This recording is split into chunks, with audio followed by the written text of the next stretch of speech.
memberikan sumbangan besar berbentuk memfasilitasi sidang sinode yang pertama di Nikea Wittenea ya. Nikea Wittenea.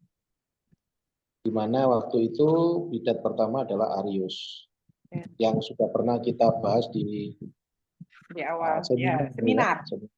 Seminar kita. Jadi dari situ gereja berkembang dan dari Konstantinopel inilah menjadi kecemburuan besar dari pihaknya Roma karena sebelum Konstantinopel ada gereja terbesar memang Roma zaman. Roma disebut juga sebagai primus inter pares. Atau kalau dalam bahasa Yunaninya disebut protos metaxi ison. Jadi yang pertama dari kawan-kawan yang sejawat. Jadi yang pertama itu adalah Roma. Tapi ketika Konstantinopel berdiri, maka Roma itu seolah-olah ada dua kembar. Roma yang pertama yaitu ya di Roma di gereja barat, dan Roma yang kedua adalah Konstantinopel. Nah, ketika itu setelah adanya skisma besar, maka ada dua kekuatan gereja. Gereja barat dengan menamakan Rom Katolik dan gereja timur tetap menggunakan Ortodoks Konstantinopel. Dan Ortodoks Konstantinopel itu yang mengikuti Konstantinopel ada 4, yaitu Kepatriakan Alexandria, Kepatriakan Antioquia, dan Kepatriakan Yerusalem. Nah, ini yang purba. Jadi sebenarnya gereja yang purba itu 5 sebenarnya. Yang pertama Roma, yang kedua Konstantinopel, yang ketiga itu adalah Alexandria di Mesir, yang keempat adalah Antioquia di Suria, dan yang terakhir di Yerusalem. Nah, ketika Roma keluar, maka yang keempat ini mengikuti Konstantinopel. Iya. Ya, sampai hari ini. Jadi kalau boleh kita katakan bahwa dari Konstantinopel tidak pernah mengalami skisma sampai hari ini. Ini yang menjadi kebanggaan kita sebagai Patriarkan Konstantinopel. Nanti ada pertanyaan, bagaimana dengan Rusia? Bagaimana dengan Serbia, Rumania, Bulgaria, dan Georgia? Iya. Itu juga kepatriakan. Ya. Jadi Rusia itu menjadi kepatriakan itu atas blessing-nya Konstantinopel. Iya, Roma belajar. Itu perlu diingat ya. Rusia. Kemudian Serbia itu juga. Jadi di Ortodok kita mempunyai 9 kepatriakan. Jadi 4 itu yang purba, bisa dikatakan purba atau yang lampau, yaitu Konstantinopel, Alexandria, Antioquia, dan Yerusalem. Kemudian disebut juga kepatriakan baru atau disebut Autokefali Ecclesia, yang disebut juga sebagai gereja yang independen, yang sudah diindependenkan atas dasar blessing dari 4 kepatriakan tadi yang purba. Yang pertama adalah Rusia, yang kedua Serbia, yang ketiga Rumania, yang keempat Bulgaria, dan yang kelima Georgia. Jadi kita mempunyai 9 kepatriakan, 4 yang purba ditambah 5 yang kepatriakan baru blessing dari Konstantinopel. Ya, Konstantinopel. Ya itu. Kemudian juga ada gereja yang disebut mandiri atau autonomos. autonomos mandiri, juga disebut juga autokefali juga, tapi tidak dikepalai oleh kepatriakan, dikepalai hanya archbishop. Archbishop itu artinya bishop agung ya. Bishop agung itu sama dengan patriark. Tapi bedanya kalau kepatriakan itu ada cikal bakal dengan rasul, para rasul. Sedangkan kalau archbishop itu kepanjangan dari kepatriakan. Jadi ya hampir sama, cuman agak di bawah sedikit. Nah itu ada 4. Gereja Cyprus, Polandia, Albania, dan Cekoslovakia atau Czechias ya, dan Slovakia. Ya. Dulu Cekoslovakia, sekarang Slovakia. Ya, dipindah. Ya, Sekarang Czech sendiri Romo. ya, Czech sendiri ya.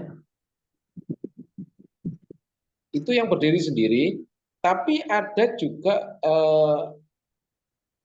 gereja Archbishop yang masih wilayah Konstantinopel. Satu contoh, Amerika, Australia, Great Britain, itu semuanya masih wilayah kepatriakan kita. Termasuk Indonesia ini masuk wilayah kepatriakan Konstantinopel. Tapi akhir-akhir ini masuk juga gereja Rusia, Ortodoks Rusia. Oh, jadi masuk di Archbishop ini ya? Di kepatriakan kita. Iya. Ya karena dari pihak Rusia mempunyai apa ya ekonomi yang mampu dan juga mempunyai apa ya tingkat politik yang luar biasa. Jadi gereja masih masuk ke ranah politik ini yang nggak benar sebenarnya ya. Tapi Rusia melakukan itu, bahkan di Afrika juga. Afrika kan wilayahnya Alexandria itu dimasuki juga. Mesir. Tapi ya kita nggak ada masalah karena kita satu. Karena satu semuanya. Kita nggak ada masalah. Itu untuk gereja ya yang kita sebut gereja yang tidak pernah mengalami skisma. Lalu bagaimana dengan skisma seperti kelima di abad yang keempat itu? Mereka dulu disebut juga monofisitisme karena paham mereka mengatakan bahwa Yesus Kristus mempunyai satu kodrat ganda lah, satu kodrat ganda. Itu kalau di kita enggak, kita bahwa Yesus Kristus mempunyai 2 kodrat, tapi satu pribadi.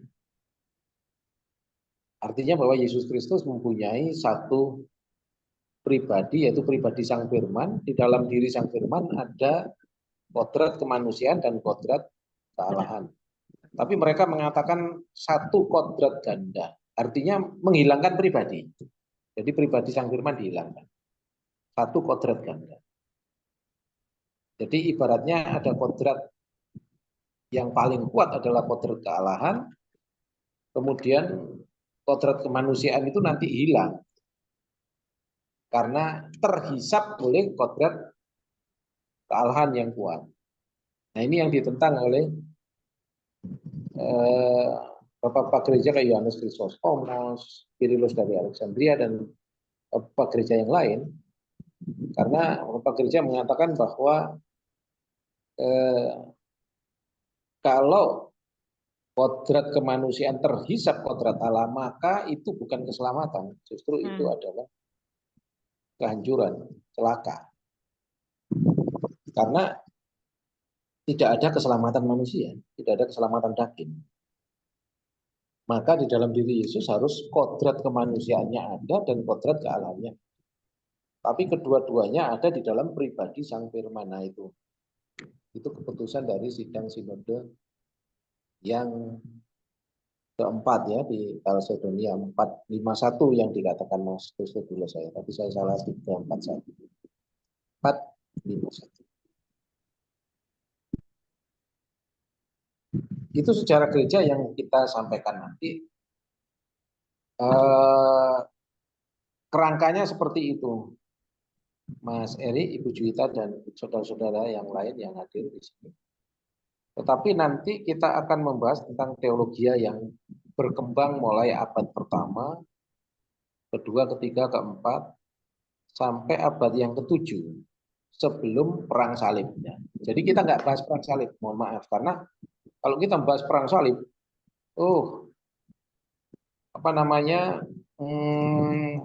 temanya akan melebar, sangat melebar sekali, nggak karu-karuan. Karena perang salib itu ada perang salib 1, 2, 3, sampai 4. Dan mengerikan.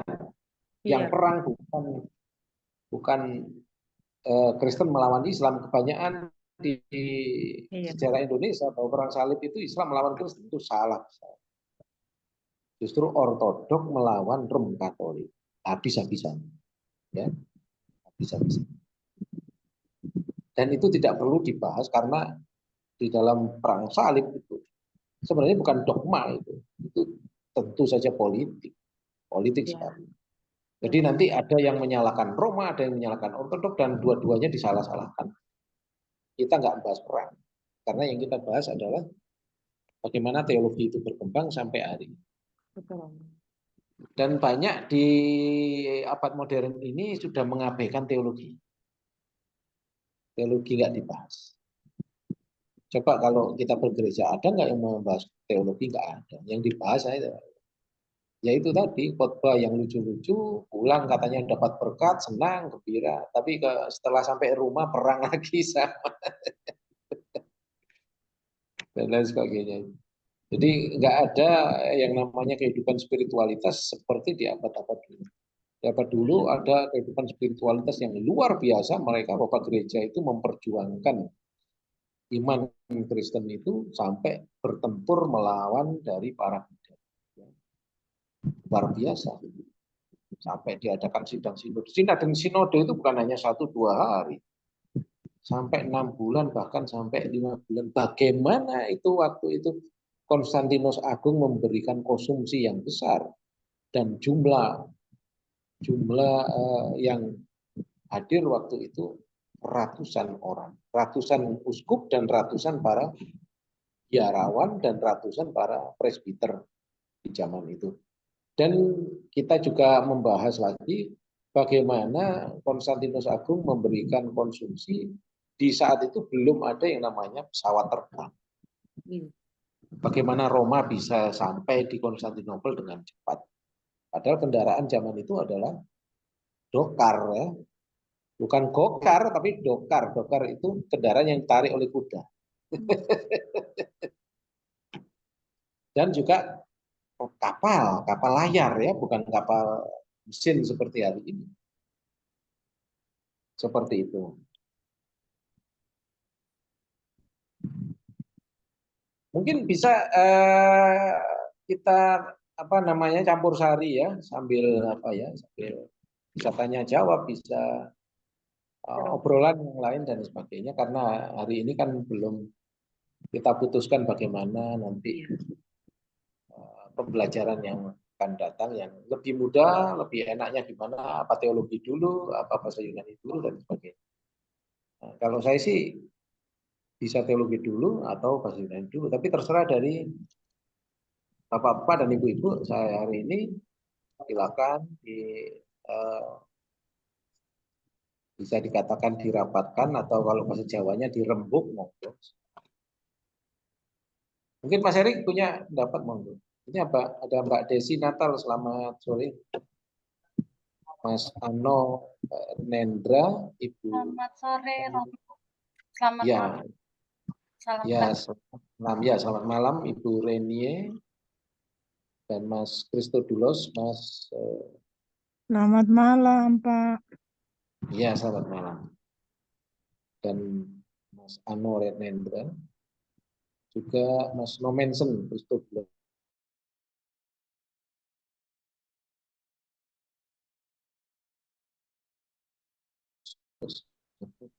Bagus sekali. Silakan Mas Eri, monggo. Ya, Romo, saya sebelum nanti kesepakatan, saya mau ada tanya Romo yang mengenai 5 kepatriakan itu tadi ya, yang kan itu kalau nggak salah itu apa namanya, yang Alexandria itu pernah nggak setuju dengan konsili, begitu ya Romo? Nah, yang dimaksud Alexandria yang nggak setuju dengan konsili itu adalah paham monofisitisme, Oh, yang tadi. gereja Koptik. Oh, yang gereja Koptis sekarang gitu ya Romo? Nah, jadi Alexandria itu ada dua, Alexandria yang ikut Konstantinopel, Atau yang Koptik. ada yang ikut Koptik. Sebenarnya Alexandria dulu Koptik, tetapi ketika Koptik nongol dan tidak setuju, maka eh, kepatriakan dari Konstantinopel menunjuk Alexandria berdikari. Jadi ada dua kepatriakan. Sebenarnya satu, akhirnya ada dua kepatriakan yang satu dengan Konstantinopel dan yang tidak bersatu dengan Konstantinopel. Demikian juga di Suriah, Suriah ada dua kepatriakan.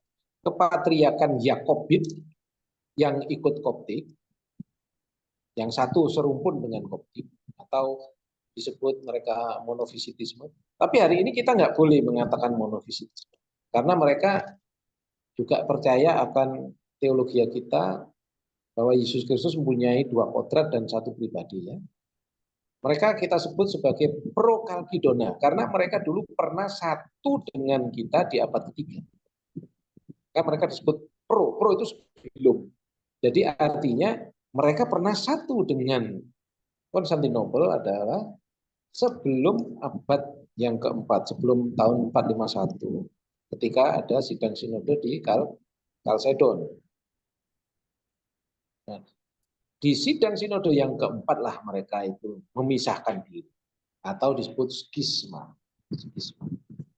Ya, seperti itu, Mas Erik.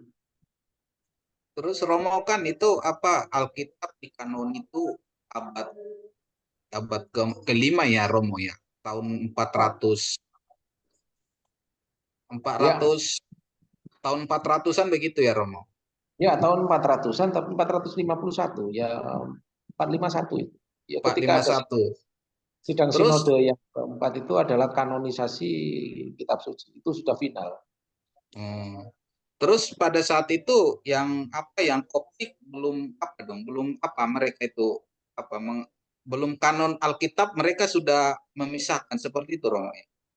Ya, mereka hanya memisahkan tentang kanonisasi, mereka terima-terima saja. Yang nggak terima itu adalah cara liturgis gereja saja.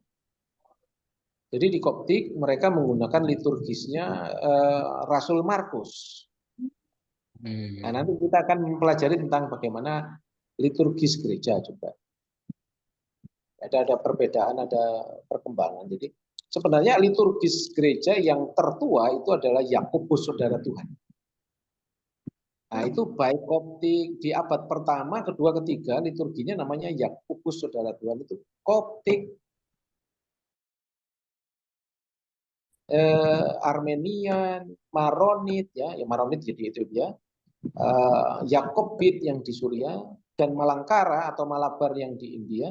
Iya. Itu dulu liturginya satu, yaitu Yakobus Saudara Tuhan.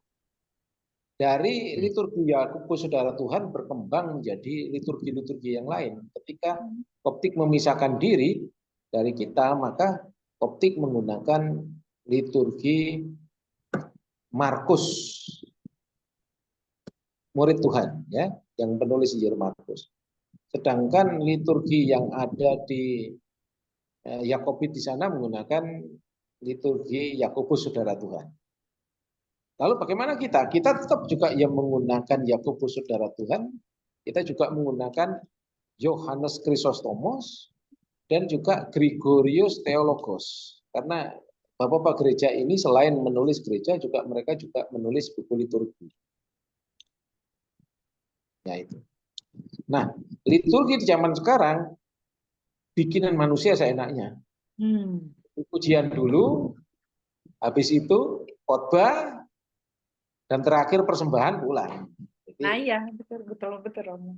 ini. Padahal liturgis itu adalah ketentuan daripada sidang sinode zaman setelah sidang sinode.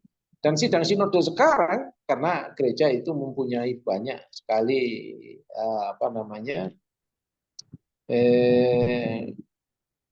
boleh saya katakan sinode-sinode ya, tapi bukan sidang sinode yang di abad 1, 2, 3, 4 sampai 7. Kalau dulu mengatakan sidang sinode itu memang gereja yang perdana yang belum pernah mengalami skisma ya. Tapi kalau gereja sekarang itu ya semuanya punya sinode sendiri-sendiri.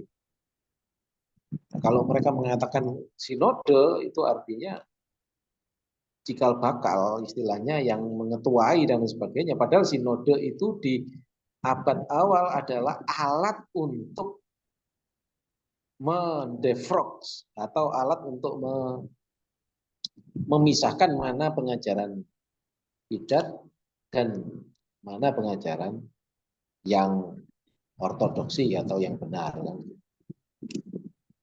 Kalau sekarang sinode bukan untuk itu, tapi sinode adalah sebagai cikal bakal ya. Misalnya GPIB sinodenya sendiri, GKI sinodenya sendiri, cikal bakalnya sendiri gitu. Seperti itu. Jadi jangan dikatakan kalau saya mengatakan sinode itu kayak gereja zaman sekarang, enggak. Yang dinamakan sinode itu adalah rapat besar untuk memperoleh mufakat, menyelesaikan permasalahan gereja yang berhubungan dengan ajaran bidat. Ya, seperti Arius, Nestorius, Pneumatomachis, Sabellius, banyak sekali. Ya, bidat-bidat itu nanti kita akan membahas satu persatu.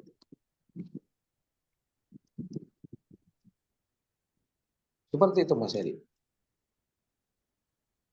Terus satu lagi Romo, Ya. untuk apa perbedaan apa itu liturgi dengan sakramen itu apa Romo? Sakramen itu sebenarnya adalah perjamuan kudus ya. Iya Jadi, betul sakramen. sakramen itu bahasanya orang Rom Katolik.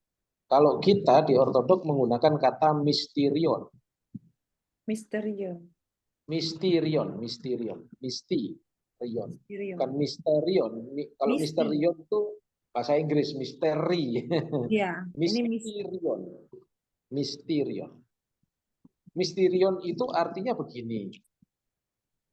Kita membahas tentang kalau sekarang kan ada namanya sakramen pengakuan dosa, sakramen pernikahan suci, sakramen pentabisan, sakramen perjamuan suci atau perjamuan kudus, sakramen perminyakan kudus, untuk iya dan requiem. sakramen krisma. Ada 7 sakramen kan. Itu karena bahasanya Rom Katolik atau bahasanya orang Latin ya. Kalau kita menggunakan Mysterion. Kenapa menggunakan Mysterion? Karena begini, Mysterion itu disebut Mysterion itu adalah ya misteri ilahi. Contohnya begini, bagaimana roti dan anggur itu bisa menjadi tubuh dan darah Tuhan. Nah itu misteri.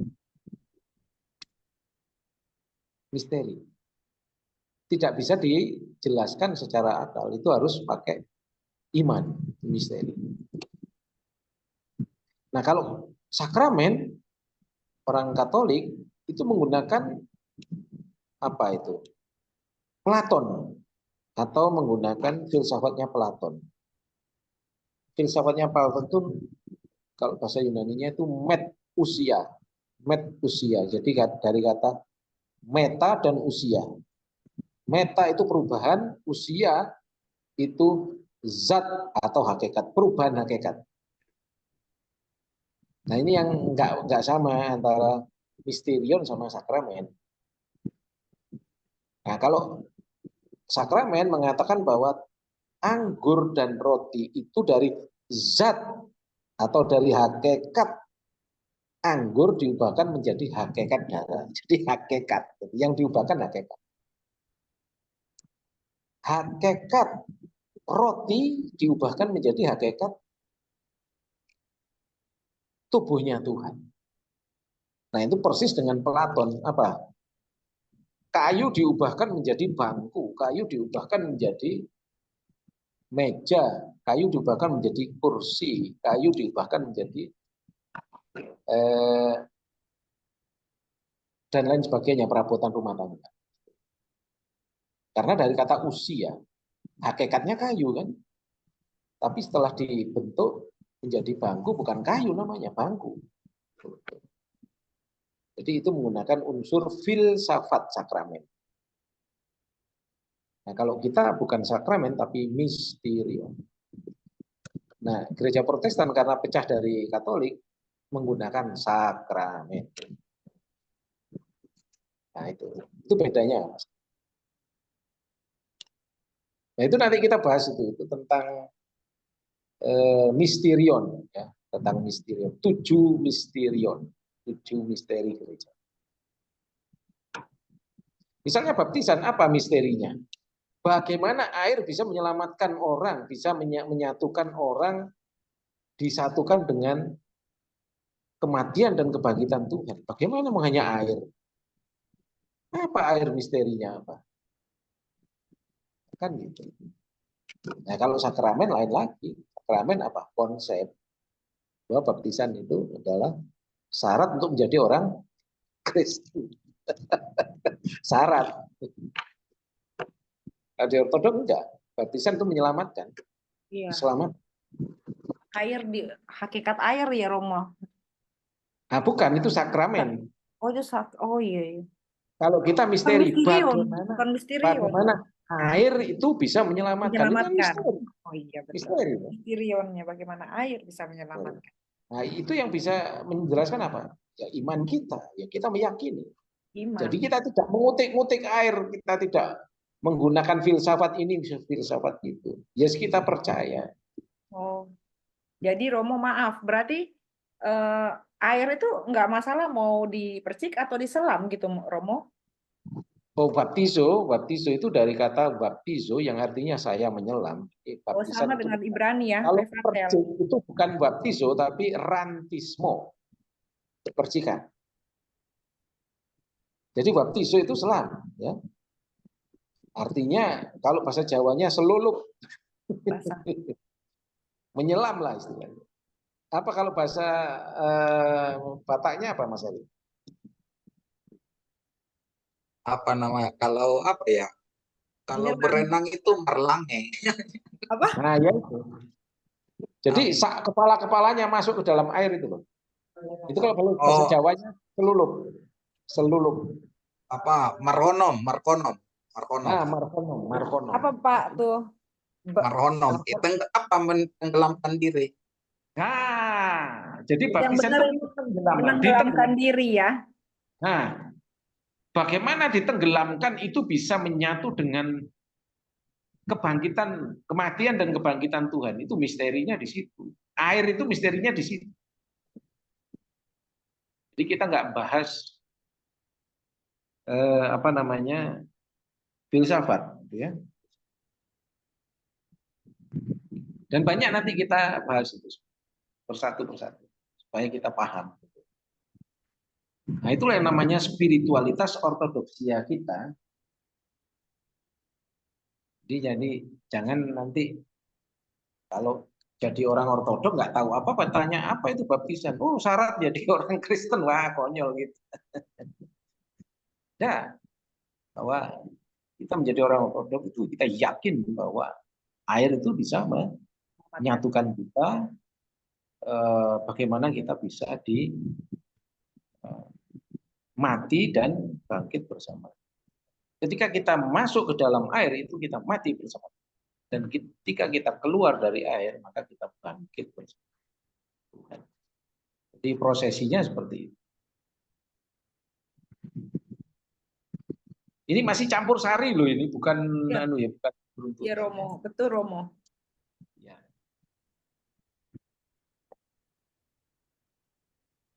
Ada pertanyaan yang lain mungkin Mbak Desi Natal atau Mas Renie. Ya ada teman-teman yang mau bertanya dipersilakan, Bapak Ibu. Ini masih campur sari ya, ini belum pengajaran ya, masih campur sari, masih introduksi dulu. Nanti pengajaran saya pakai laptop, ini saya masih menggunakan handphone ya. Tapi nanti kalau saya pengajaran saya menggunakan laptop. Banyak pembukaan Romo. nah, masih bukan.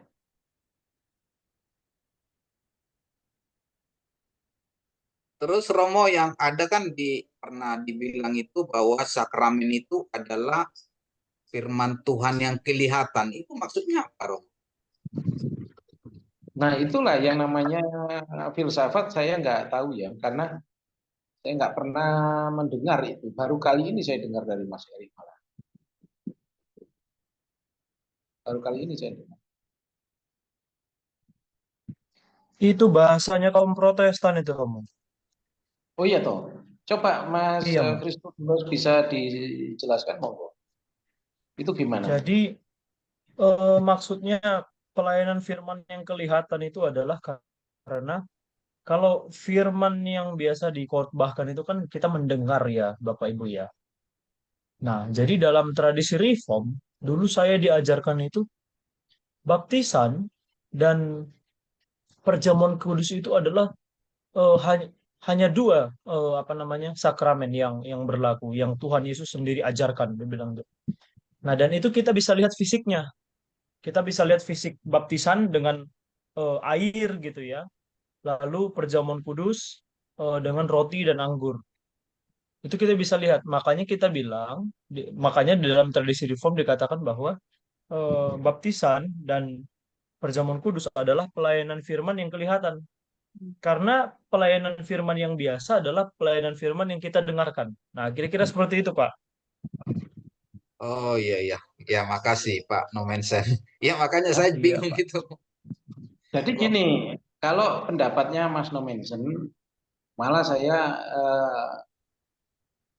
bukan pengajaran kita, jadi pengajaran kita yang namanya sakramen itu kan bisa disinonimkan ya, atau disinkronisasikan dengan misterion tadi. Jadi misterion itu bukan sabda, jadi khotbah itu bukan sakramen. Jadi yang disebut sakramen itu 7, yang pertama adalah baptisan. Ya. Yang kedua krisma, krisma itu mendapatkan pengurapan ya, waktu dibaptis. Tanda menerima Roh Kudus. Terus yang ketiga itu adalah perjamuan kudus. Yang keempat itu pengakuan dosa. Yang kelima perminyakan kudus. Yang keenam pernikahan kudus, dan yang terakhir adalah pentahbisan kudus. Ada 7 itu. Jadi kalau kata-kata yang makanya saya tadi kan heran tuh, saya nggak pernah dengar itu kalau firman itu juga sakramen gitu loh. Di Katolik ternyata itu pendapatnya Reform, baru saya paham itu. Kalau betul itu, kalau pendapatnya Reform betul, karena saya juga sering dengar. Tapi kalau Katolik saya nggak pernah dengar gitu. Katolik ya 7 ini tadi, cuman mereka katakan dengan bahasa yang namanya sakramen, karena bahasa sakramen itu ada unsur filsafat. Kalau kita misterion, misterion itu bukan filsafat, tapi betul-betul dihayati dengan keimanan kita, dari butuh spiritualitas, butuh spiritualitas. Dan kita nggak butuh filsafat. Kalau kita mengerti teologi ya, itu dibutuhkan spiritualitas.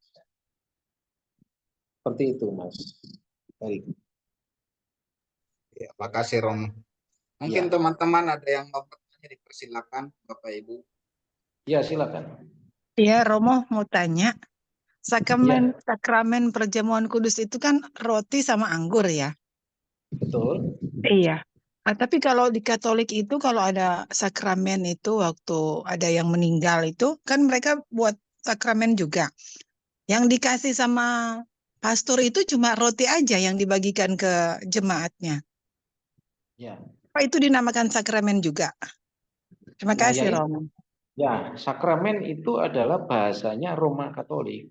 Yang disebut sakramen itu perjamuan kudus, dan perjamuan kudus di gereja Katolik yang berhak minum anggur adalah romonya. Jemaat hanya dikasih kosti. Tapi itu sudah dikatakan perjamuan. Nah, tapi kalau di ortodok kita satu cawan, jadi romonya satu cawan, umatnya satu cawan semua. Makanya ketika kita ada COVID, kita ini diperhadapkan dengan iman loh waktu itu. Karena kita satu cawan. Dan kita tidak boleh mengatakan bahwa COVID itu terjadi karena perjamuan kudus, karena kita satu cawan. Persis yang diajarkan Tuhan, gereja mula-mula kan satu cawan.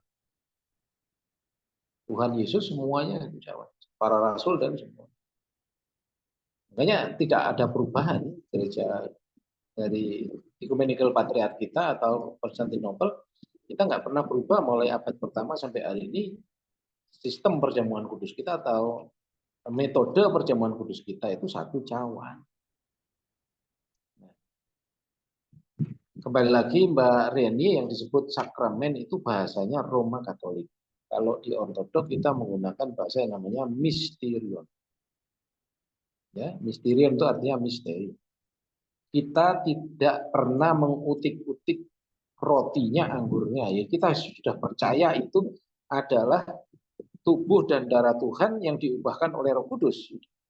Kita nggak mau menggunakan filsafat yang hakikat roti menjadi hakikat ini dan itu dan itu. Atau lagi ada yang mempunyai filsafat lagi mengatakan bahwa perjamuan kudus itu kenangan 2000 tahun yang lalu. Makanya nggak penting gitu. Bisa dilakukan tahun sekali atau berapa bulan sekali. Nah, kalau kita enggak, setiap kebaktian kita selalu perjamuan kudus. Setiap kebaktian kita perjamuan. Oh iya, kayak Tiberias ya, Romo ya. Ya mungkin seperti itu. Tiberias mengambil dari kita, dari ortodok. Ya, dari ortodok. Karena ortodok itu awal gereja sebelum adanya skisma. Mulai tahun 325 ketika kita satu kesatuan untuk sidang sinode menghadapi ajaran Arius, kita masih satu. Belum ada yang namanya Rom Katolik, belum ada yang namanya Protestan, belum ada gereja yang namanya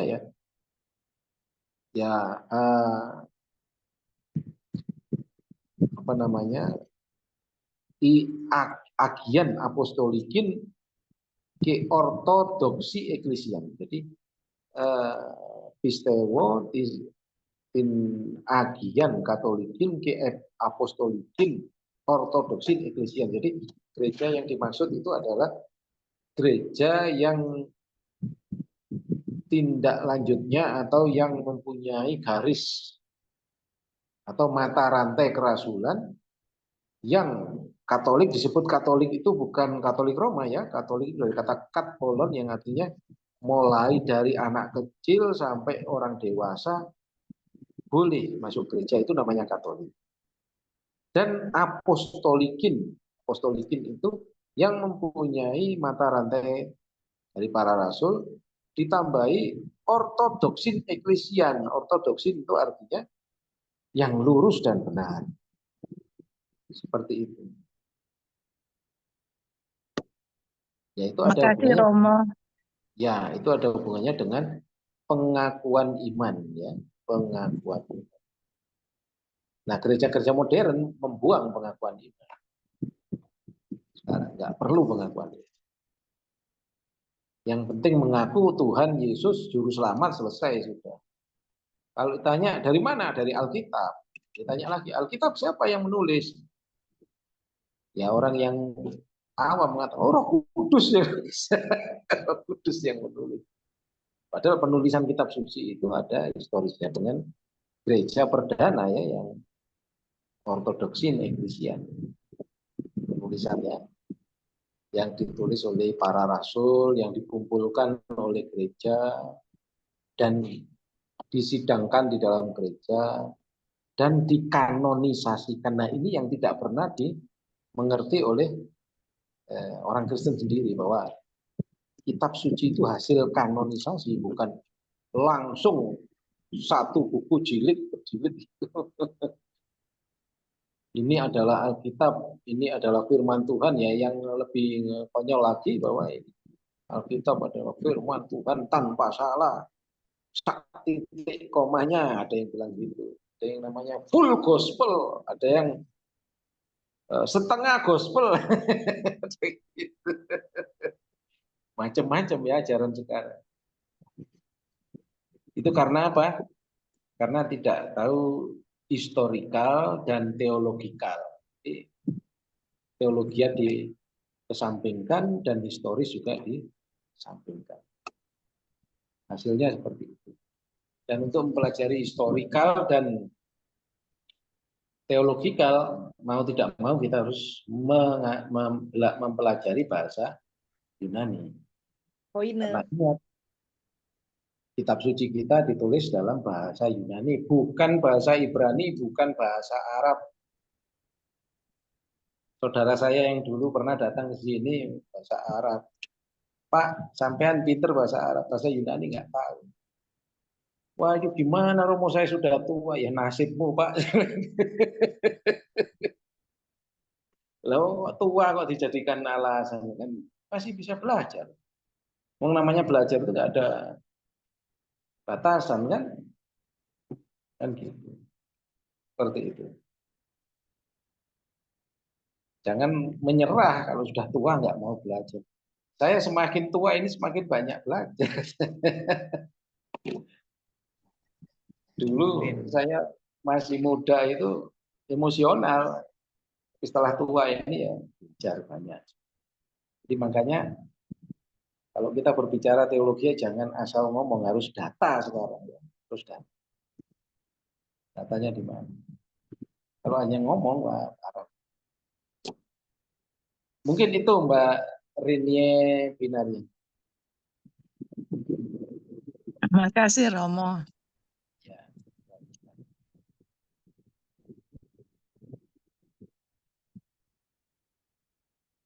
Ini saya ada di kantor gereja saya yang Bu Juwita pernah datang ke sini. Tempat yang itu Romo, yang di belakang itu atau di depannya Romo? Yang di belakang. Oh, yang Tapi ya, betul. sekarang sudah saya pasang kaca, Bu, ini lihat. Wah, keren Romo. Widih, keren. Itu kan. Berkat doanya Bu Juwita ini. Amin. Puji Tuhan. Ih, gila Romo kerja sendiri ya? Ya sendiri saya. Astaga, luar biasa Romo. Ya. Oh, luar biasa, sama ibu tuh berdua tuh pasti tuh.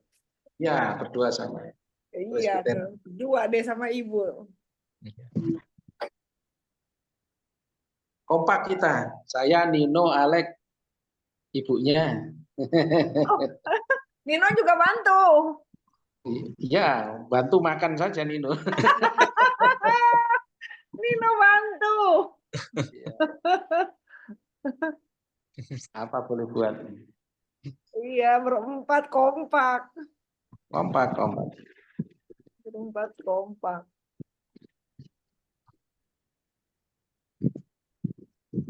Ya itu sedikit tentang introduksi hari ini. Ya mungkin nanti kita akan mempelajari. Ya untuk bahasa Yunani gimana ini, Ibu Juwita? Iya Romo, kan Bu Juwita sama Pak Erik kan sudah lebih maju kan. Nah, yang lain kan belum. Masa iya, kita ulang lagi dari bisa, itu. Kalau Romo berkenan boleh nggak kita ulang-ulang lagi Romo untuk ngingetin Romo. Apa nggak bosan nanti Ibu Juwita sama Mas Erik? Nggak bosan. Apanya bosan? Nggak bosan Romo. Kan boleh, apa nanti. Romo, apa kunci bahasa Yunani itu kan Romo itu kan apa namanya itu di kata benda sama kata kerja itu kan Romo ya. Iya, kata benda sama kata kerjanya dua itu.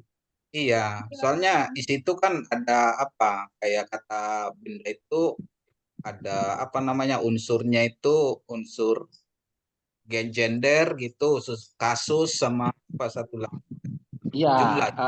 usiastiko sama epitheto. Usiastiko itu kata benda yang hanya satu jenis kelamin. Kalau Iya, epitheto iya. satu benda yang mempunyai 3 jenis kelamin. Tuh kan, makanya harus ulang lagi Romo. Nggak bosen itu si Romo. Terus kata kerja itu dalam bahasa Yunani namanya rima. Rima tuh. Hanya 3 itu bahasa Yunani. Dan yang lainnya itu bisa kita pelajari. Ya itu makanya kita- sebenarnya di Kalau situ modern kan tinggal kuncinya. hafal. Kalau modern Termasuk itu. apa itu kan Romo, apa namanya artikel-artikelnya itu kan Iya. Jadi artikelnya itu nominatif, akusatif ya, yang gitu. itu namanya yang dulu kemarin kita bahas itu onomastiki, geniki, Iya. Klitiki, etiatiki, sama klitiki dan itu. klitiki. Tuh, Kalau masalah itu Ibu Juwita udah ahli, Romo saya belum. Sembarangan, lupa. Itu kalau nggak diingetin lagi tadi baru oh iya ya benar. Pak Erikson yang itu ngingetin oh iya benar. Epideto kan? Iya. Ya hanya itu aja sih. Nah kalau nanti sudah tahu koine Greek, mempelajari modern Greek tambah gampang karena dotiki dihilangkan. Bilangin benar, nggak ada dotiki dia. Dotiki. Karena mengikuti apa? Mengikuti diseragamkan dengan bahasa Inggris. Bahasa Inggris kan nggak ada dotiki. Nggak ada, kayaknya bahasa lain juga nggak ada. Romo bahasa apa yang ada? Jerman ada ya Romo ya, karena dia juga punya apa netral ya, dia gendernya ada netral juga Jerman. Enggak, maksudnya kalau ke epitheto sama usiastiko itu dihilangkan dotikinya kalau di bahasa Yunani modern lebih mudah. Jadi nggak perlu dotiki. Iya Romo kalau bisa ulang-ulang ngingetin lagi oh iya ini. Ya. Pak Erikson, aku live duluan, aku nggak ngerti nih. Iya, nggak apa-apa. Ya, kita awali dari yang Pak Erikson aja ngajar Ibrani, saya udah nggak sanggup, nggak terusin lagi kemarin. Wah, sayang banget Bu, sayang. Habis kalau telat satu pelajaran, udah bingung saya itu. Oh ya ampun, sayang banget Bu. Nggak apa-apa, ikutin lagi Bu. Iya udah tutup itu Pak Erikson ya. Iya nanti ada Bu nanti. Oh masih ada, masih diizinin ya sama Pak Pak Immanuel. Nanti apa? Bu, saya DTU nanti DTU. Oh ya Romo. Ya kedengaran mau? Gimana? Nggak kedengeran barusan mau. Ya, kita awali dari awal, nanti dari abjad dulu kita belajar. Betul, asik. Ingetin lagi. Jadi Mas Erik sama Bu Juwita harus sabar dulu menunggu ya. Kapan itu Romo belajarnya? Mulai minggu depan. Minggu depan. 2 minggu lagi ya kayaknya. 2 minggu lagi ya, Pak Erik? Ya, 2 minggu lagi. Gini kan Romo kan seperti yang pernah itu bagaimana kalau dikombinasikan seperti itu rencana Kian Romo ya. Yang pertama apa namanya kateisasi, terus minggu keduanya itu Yunani seperti itu. Itu Romo gimana? Boleh, silakan. Kalau memang modelnya gitu malah enak. Jadi Yunani sendiri, katekisasi sendiri. Ya. Iya. Teologi sendiri, bahasa Yunani sendiri. Historical sendiri sama theological sendiri. Ya, betul. Bagus. Iya, jadi seperti itu Romo. Ya. Jadi waktu Romo kalau untuk hari Kamis malam itu tiap minggu apa ready ya Romo? Ya, Kamis saya kosong sih Kamis. Kalau Kamis ini kan kebetulan ini kan ada puasa sampai tanggal 14. Karena tanggal 15 kita merayakan hari nama gereja kita yang di sini yaitu wafatnya Sang Theotokos. Jadi kita merayakan kematian Bunda Maria. Nah, ini perbedaan perayaan besar gereja Ortodoks sama Rom Katolik. Kalau Rom Katolik itu Bunda Maria terangkat ke surga, itu ada perayaan besarnya mereka. Kalau kita nggak mempercayai Bunda Maria tidak terangkat ke surga.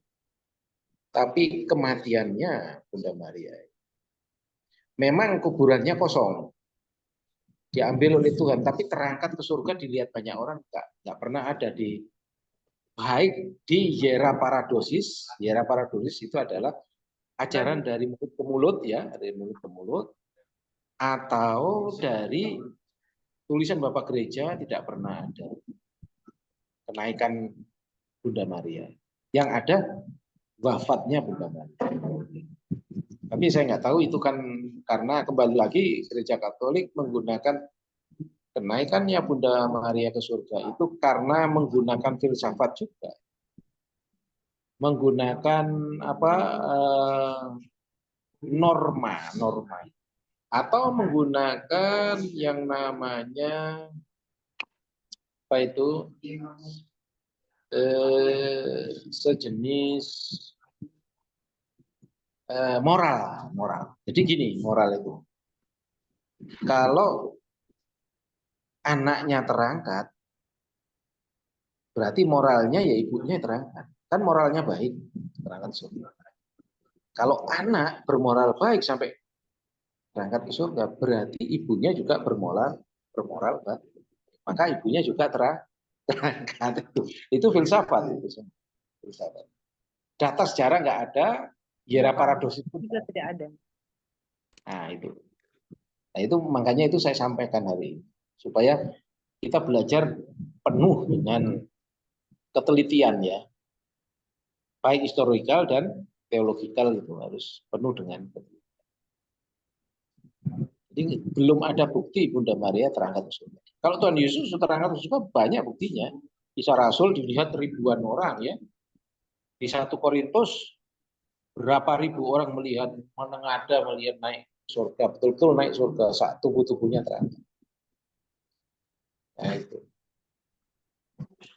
Tapi permasalahannya surga itu nggak harus di angkasa. Nah, jangan terjebak ya. Wah, surga itu di atas ya, Tuhan Yesus kan naik ke surga, tubuhnya terangkat. Ya memang itu daya kuasa Tuhan. Tapi yang dimaksud surga itu adalah menyatunya kita dengan Sang Pencipta. Menyatunya kita dengan Sang Pencipta. Menyatunya kita dengan Sang Tritunggal Maha Kudus. Itu surga. Nah, neraka gimana? Neraka adalah jauhnya kita dengan Sang Pencipta, jauhnya kita dengan Sang Tritunggal Maha Kudus. Kebalikannya.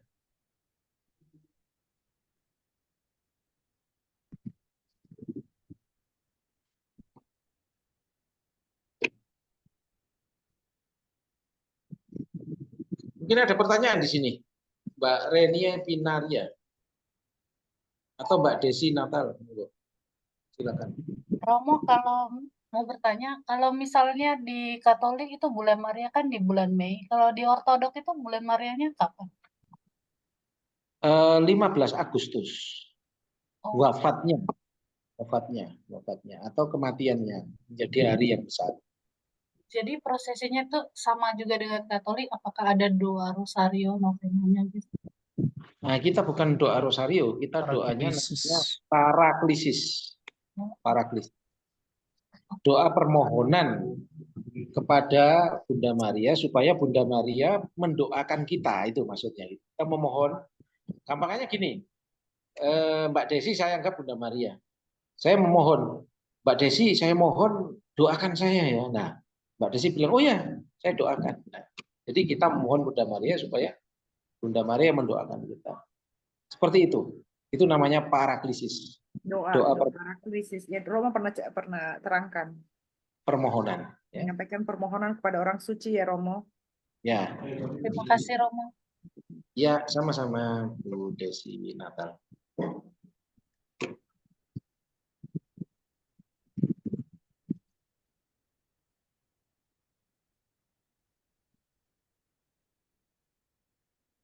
Terus gimana apanya Ibu Juta? Solusinya apa? Seperti apa konsep belajar kita ke depannya?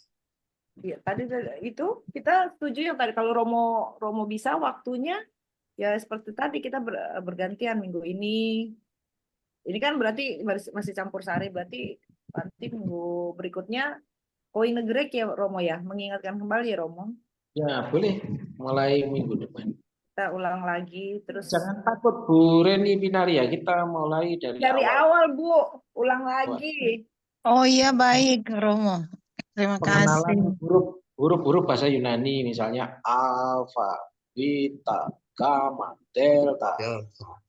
epsilon, zeta, eta, theta, iota, kappa, lambda, mi, ni, si, omikron, si, rho, Ya, pi, ma. ada lagunya ya kan Romo ya? Boleh, Pernah dengar silakan. saya? Oh, malah tahu Ibu lagunya. Boleh Enggak dilakukan. pernah. Pernah aja dengar itu lagunya itu. Ya, boleh dilakukan. Itu kan hanya untuk Untuk mengapa. membantu mengingatkan. Iya, bantu mengingatkan. Betul. Boleh. Konstantinus. Hari Kamis ya mulainya apa Bu Juwita? Iya, iya. Pak Erikson minggu depan apa 2 minggu lagi tanggal? Kan ada jadwalnya. Ya, Jadwalnya yang sudah sudah dikeluarkan oleh Pak itu berarti tanggal 22. Ya, Kalau jadwalnya itu Romo kan jadwal apa? Jadwal katekisasi 2 minggu sekali. Oh, Tapi berarti kalau masih apa nanti apa dengan ini poinnya berarti dengan minggu ini depan. nanti kan berarti tiap minggu seperti itu Romo. Cuma tinggal ganti-ganti begitu Romo. Gimana Romo? kita lihat jadwalnya yang Mas Eri bikin kemarin. Ini katekisasi itu. Katekisasi kan bisa dibagi dua. Bisa untuk bahasa Yunani, bisa untuk katekisasi. Jadi tanggal Nah. 22 berarti koine dong. Nah, apa dimulai dari koine dulu atau katekisasi terserah, monggo. Sesuai jadwal yang Mas Eri. Ya, berarti 22 Agustus Pak Erik kita mulai. Oh iya itu makanya kan kalau misalnya kalau mulai dulu kemarin itu kita katekisasi dalam sebulan 2 kali. Seperti itu kan Romo ya. Ya. Apakah nanti Yunani kini ini juga kita samakan dengan apa gitu? Jadi misalnya minggu sekarang kita historikal atau teologikal, nanti 2 minggu lagi kita Yunani seperti itu Romo. Apa Ya, minggu depan seperti kita itu. Yunani? Betul. Supaya ada selang waktu yang lama bisa belajar, Pak. Belajar, bisa Oh mempersiapkan iya. diri juga. Berarti Ikut Pak Erik itu. berarti 2 minggu sekali gitu ya Romo ya? Ya, 2 minggu sekali. Ya. Nah, nanti saya minta karena guru saya juga mau belajar. Guru saya di sekolah Alkitab dulu, Bu Devi. Nanti kita masukkan juga di program Koin Negeri. Oh, beliau mau ya, Romo. Ya mau. Ya beliau ini yang ngomong itu. Oh. Ajari kami tong bahasa Yunani supaya khotbah kami mantap. Khotbahnya mantap. Mantap. Luar biasa. Iya, kalau bisa Romo nanti untuk nomor teleponnya supaya digabung ke grup ya. Nanti informasi Ya, nanti tak sampaikan, tak kasihkan Mas Eri supaya Mas Eri menghubungi Bu Devi, namanya Bu Devi, guru saya, nanti bilang kasih jadwal aja beliaunya, dikasih tahu, beliaunya nggak butuh katekisasi, jadi Mas Eri bisa bikin ulang program mulai minggu depan itu adalah katekisasi Koin Negeri. Hanya kasihkan program yang koine saja. Iya, jadi Bu Devi ikutnya koine saja Romo. Bedakan gini, ada 2 program. Koine tanggal berapa, katekisasi tanggal berapa. Baik Romo. Jadi nanti khusus Bu Devi kasih yang koine. Beliau ikut yang di koine aja. Jadi nanti ngomong sama Bu Devi, ini saya diminta Romo untuk memasukkan Bu Devi untuk pelajari bahasa Yunani. Koin negeri. Tapi mulai dasar dulu. Kalau dasar pasti dia tahu, dia guru teologi. Mau. Tapi nggak apa-apa, memang syaratnya harus dari awal dulu. Kami pun mau untuk mengulang itu udah 2 tahun lalu loh Romo kita belajar itu. Lagi pula di awal belajar abjad bahasa Yunani pun, kok ini Greek yang kita pelajari Yunani bukan Yunani Indonesia ya. Selama ini kan teologi kan Yunani Indonesia. Yunani Indonesia, betul. Indonesia, ita dibaca eta. Beta, Vita, Vita, Vita dibaca beta. Beta, Vita dibaca beta. Itu harus dihilangkan itu. luruskan. Harus diluruskan. Supaya nanti kalau kita ke Yunani nggak kaget orang. Apa itu beta? Nggak ada, orang Yunani nggak mau mengkoreksi orang. Iya. Apa itu? Iya. Biasanya Mungkin didengar dalam bahasa salah. Inggris bilang satu itu one gitu ya, Romo. Iya, one. Vita, itu yang benar. Iya. Vita. Seperti itu sih nanti kita mempelajari. Ulang lagi, asik. Iya. Jadi bikin Asik. ulang program, intinya memisahkan mana yang koine, mana yang katekisasi. Baik Romo. Ya. Mungkin ada teman-teman yang bertanya lagi, dipersilakan. Silakan. Untuk mempelajari bahasa Yunani jangan takut, Bu Renia Binaria. Tidak sulit. Tidak sulit. Baik, Romo. Ya. Yakinlah gampang kok. Tidak sulit.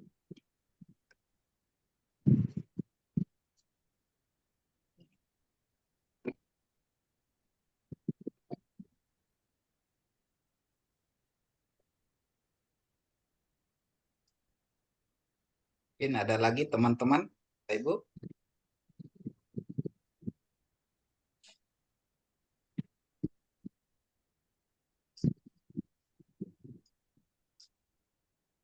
Kalau nggak ada bisa ditutup, Mas Eri, monggo silakan. Tutup dalam doa. Siapa yang dapat giliran doa di program? Saya ya. Iya. Silakan. Oke. Saya ya, mari. Romo, Oke. Bapak Ibu sekalian, mari kita tutup. Mari kita berdoa. Baik. Dalam kerajaan surga, kami naikkan ucapan syukur kami Tuhan, karena atas penyertaan-Mu saja Tuhan, kami bisa berkumpul bersama-sama, meskipun dalam Zoom, dan Tuhan telah menuntun kami, memberikan hikmat juga kepada Romo untuk mengajar kami, dan kami juga boleh mengerti apa yang Romo ajarkan. Semuanya itu Tuhan kiranya boleh terjadi hanya oleh kuasa dan anugerah-Mu saja Tuhan. Tuhan, kami akan menyelesaikan kelas ini dan berpisah satu sama lain Tuhan. Kami mau serahkan seluruh kehidupan kami malam ini pada saat kami beristirahat penuh-penuh ke dalam tangan kasih-Mu. Dan jika Engkau menghendaki, besok pagi kami boleh bangun kembali dengan tubuh jiwa yang segar untuk menerima hari baru yang Tuhan berikan kepada kami. Tuhan, kami mendoakan Romo, Ibu, Nino, dan Alex. Kiranya senantiasa Tuhan berikan kesehatan, kekuatan, sukacita, dan kiranya berkat Tuhan senantiasa ada buat Romo, Ibu, Nino, dan Alex. Juga bagi kami semua Tuhan, Tuhan memberkati kami semua dengan keluarga kami masing-masing. Ampuni salah dan dosa yang kami buat melawan kehendak-Mu Bapa. Hanya dalam nama Tuhan Yesus kami sudah berdoa dan mengucap syukur. Amin. Amin. Terima kasih Amin. banyak. Romo, Iya, Pak Erik. terima kasih Terima Romo. kasih. Bu Juwita. Terima kasih. Terima kasih. Romo, Pak Erik, Pak Somensen, Bujita. terima kasih. Sampai kita Salam. ketemu. Sama-sama Ya, Pak sampai ketemu. Evaristopoli Pater. Aristo.